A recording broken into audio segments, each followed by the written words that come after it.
Are you looking at different stand-on mini skid steers and maybe are considering the SCAG Jackal and the Kubota SCL1000? Well, since I'm a dealer for both, here's some information and comparisons between the two models.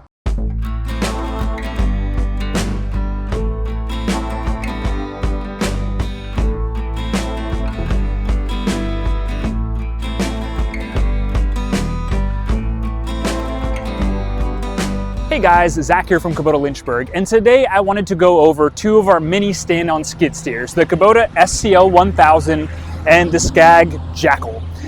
So we have both in stock. It's something that we sell both of, and I was thinking it would be a good comparison between the two on pros and cons of each, because there are pros and cons to each of them.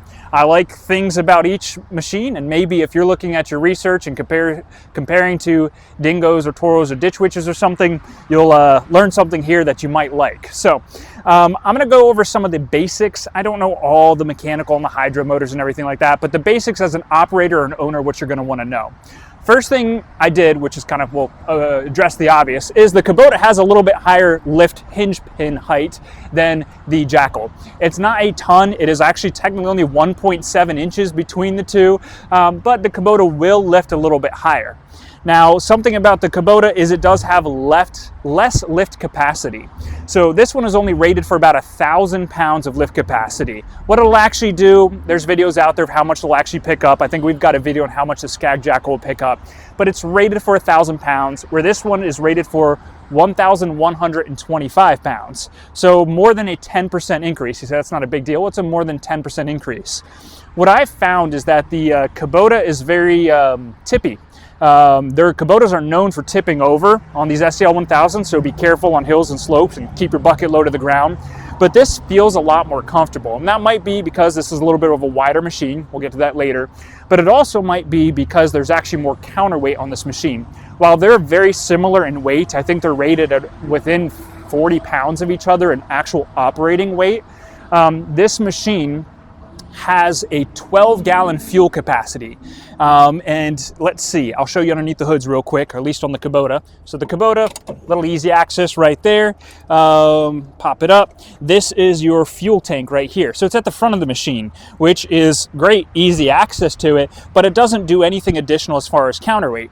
Now, if we come over here to the SCAG, and that holds 7.75. So we'll just round up and say 8 gallons of fuel. The SCAG has two 6-gallon fuel tanks on the back. So you're talking 12 gallons of fuel. Lord knows what a gallon weighs. Let's say 8 pounds per gallon, roughly. I think that's what water is. So another 100 pounds of counterweight back here.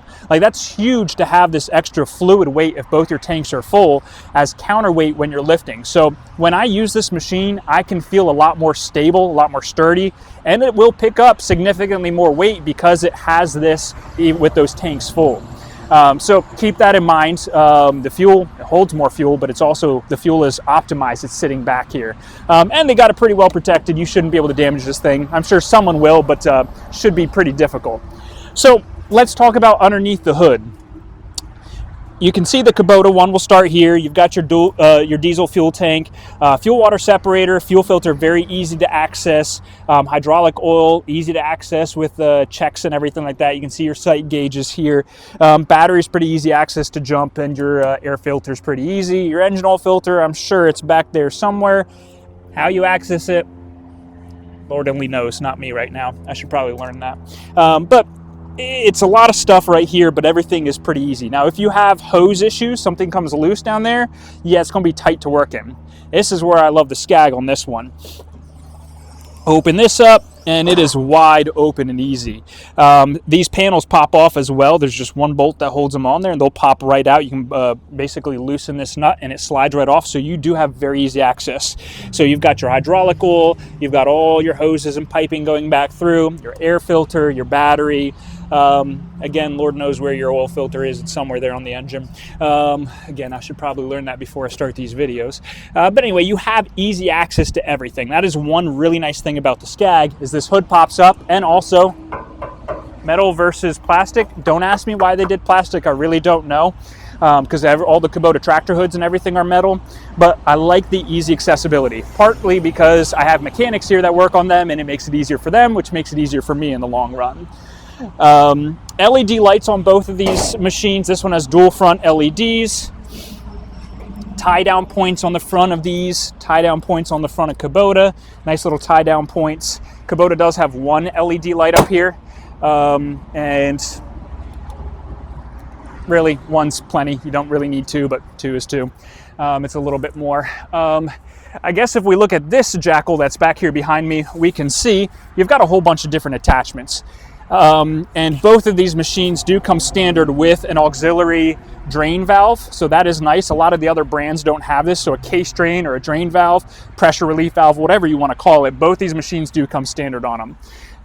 And both these machines have plenty of hydraulic flow to run things like skid augers, little bush hogs on them, power rakes, trenchers. There's a whole wide variety of attachments.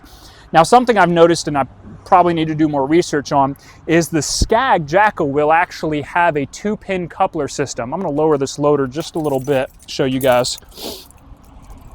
Which there are two different types of couplers when it comes to stand-on mini skid steers. You have kind of your universal quick attach style, and then this little pin style. And it seems to me, from what I can find, it's a 50-50 on what brand who uses what.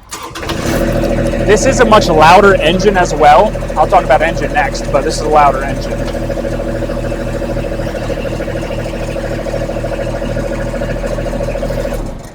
So the reason this engine is louder, I'll get to that I guess right now, is they are both 25 horsepower engines, but this one is a D1305 Kubota engine, Kubota diesel, and so it's an actual physically larger, more powerful engine, where that's a D905, which is a little bit more quiet, so it's nice in neighborhoods and everything, a little less powerful, but still a 25 horsepower engine, so still plenty of power on either or.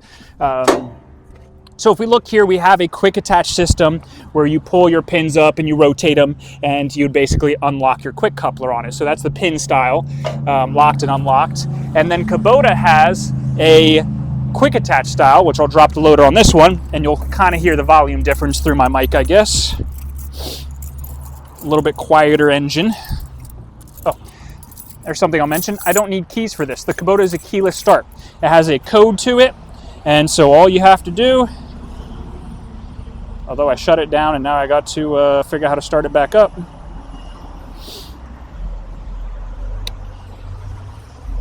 So there's a code to them, so you can program codes. You don't have to worry about stealing it or anything on a job site, which is nice. So you can lock this thing down. It is more secure than the Jackal that uses the universal lawnmower key. So that is something that is very nice. Also, you have a much nicer display screen on this. I'll show you guys real quick.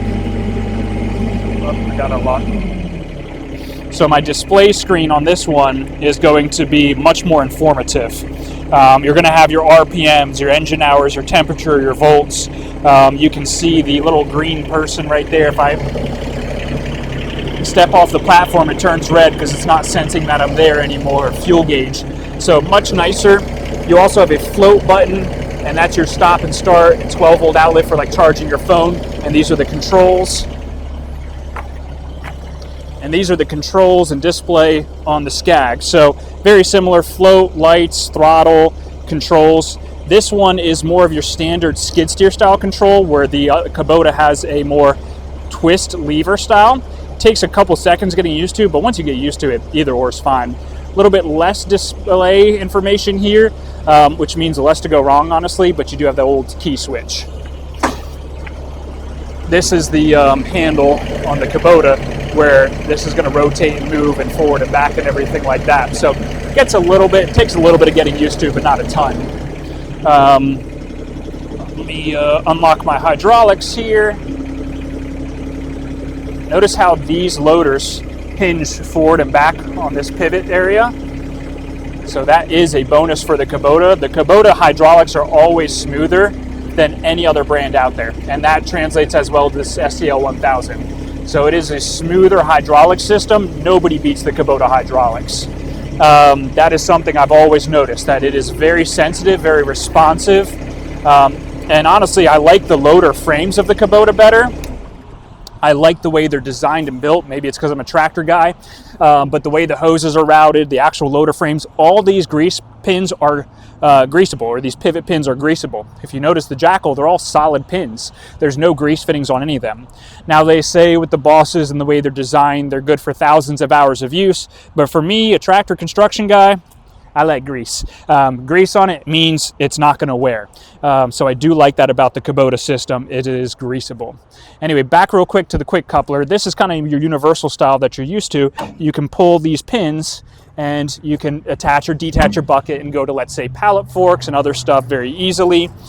One of the Kubota options is this plate that is quick attach with these levers, but also it comes standard from the factory with the pin style. So Kubota, you have both options. You can get it with this style. So let's say you already have a fleet of dingoes or ditch witches, whatever uses this one, you can get the Kubota with that as well. The SCAG, you only have the pin style as far as I'm aware. So just something nice that the Kubota has versus the SCAG, some more versatility to it.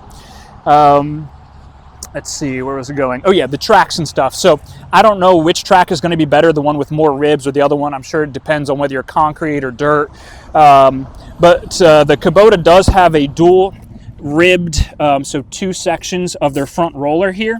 And so that's going to grip the track better, and it's going to not let it slide off as easy as, let's say, the ones that are just a single, like this rear one. The SCAG has this style in front and rear. That's going to hold the track a little bit better. Also, this just looks beefier than the SCAG. I don't know if it's actually better, but this is protecting your wheel motor underneath, where the SCAG is just one solid plate right there. So it's, you know, little things that I see that the Kubota has a little bit better design just from doing these from years and years of experience on the tractor and construction side. The SCAG, this one has the standard tracks on it, which means it's a 40-inch wide machine, and the Kubota has the narrow tracks on it, even though they look to be about the same width. This is a 36-inch wide machine, which is why it's more tippy. So this is a 10-inch track, and I think that's 9 and something. I might as well measure it while I'm here. A 9-inch track. So a little bit skinnier track, but it's still a 40-inch wide machine. Now SCAG does make a narrow track option that'll make it a 35.5-inch machine compared to a 36, so you do have that small track width available. So if you're looking for tight, narrow yards, the Kubota standard is the way to go, or you can get the narrow track SCAG. So a little bit more powerful, a little bit heavier, a little bit noisier. The screen isn't as fancy, but I like the serviceability on this one, as well as the metal hoods and that kind of stuff, and the overall durability is nice, except for I like the grease fittings on this. So I don't know if Leah asked me, the girl filming this, asked me if I had a favorite. It is hard to say because the hydraulics on this are nicer. It's a thinner machine. It's the same warranty. This is actually usually a couple $1,000s cheaper, but it is very tippy. I don't like how it's weighted, honestly. This feels like a much more solid machine to me. So pros and cons to each. I'm trying to think what else. The operator platform, those are going to be, this stands about an inch taller than the other one, but it's also more comfortable. It has a lot of cushion to it, but you can, okay, I haven't done this before. You can see how much this moves with me on the back, right? Let's try this other one here. This is not as comfortable. There's less cushion, but you can see with me bouncing, there's almost nothing. This is a much more solid machine. So if you're gonna try to be maxing out loads with your stand-on skid steer or doing really heavy work, pushing it to the limit, you might wanna try to go with this heavier, a little bit wider SCAG. If you're trying to do smooth operator work in tight areas, you might wanna check out the Kubota. So hopefully that helps if you're looking between the models, and if you have any questions, let us know.